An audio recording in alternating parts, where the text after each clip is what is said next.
Ang nagtitrigger ng panic attacks mo, ang amnesia mo, tama?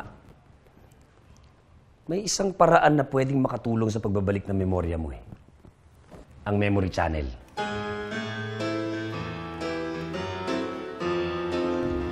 Isipin mo nanonood ka na isang palabas. Isang teleserye.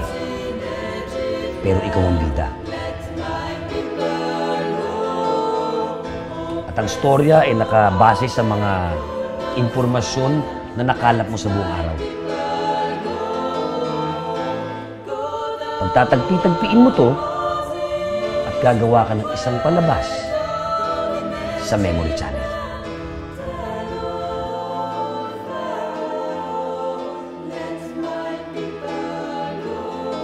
Seryoso ka ba?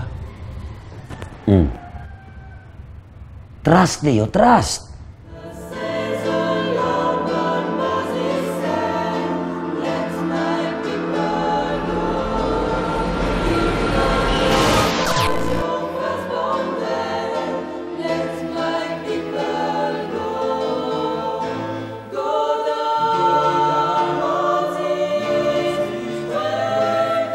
라!